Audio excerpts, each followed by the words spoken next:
Bwana Yesu asifiwe sana. Na kusalimu katika jina la Yesu Kristo wa Nazareti. Jina langu naitwa Mchungaji Aman Masinsi.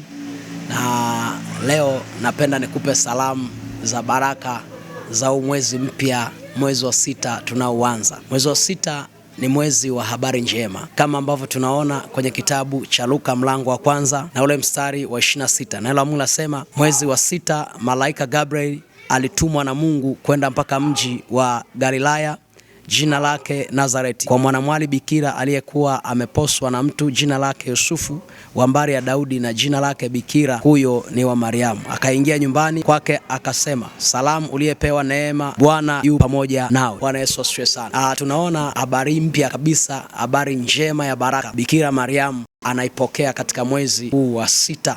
Malaika Gabriel anamtokea kumpa habari hizi njema. Lakini pia utapata uthibitisho mwingine tena kwenye Luka hiyo 1 mstari wa 36. Hapa tunaona upande wa pili tena malaika anatoa taarifa inayomhusu jamaa wa Mariamu anaitwa Elizabeth. Ngoja tusome.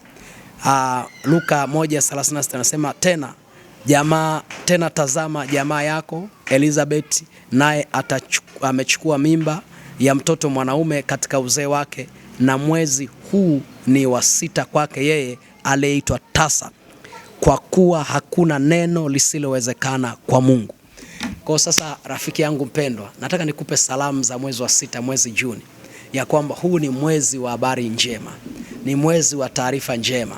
Kama ambavyo tunaona mwezi wa 6 malaika akatumwa kwa Mariamu akampa habari njema za habari ya kuchukua mimba na kumzaa Yesu.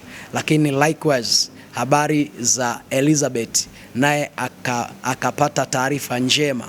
Mariamu akapata taarifa za Elizabeth, taarifa njema ya kwamba jamaa yako, huu ni mwezi wa 6 sasa, ana mimba ya mtoto mwanaume. Nami nataka nikujulishe kwamba kuna taarifa njema itakujia mwezi wa 6. Inawezekana umekuwa ukisubiri kwa muda mrefu, umetamani upate taarifa njema, taarifa ya kicheko, taarifa ya baraka. Nataka nikwambie majira yako yamewadia katika jina la Yesu.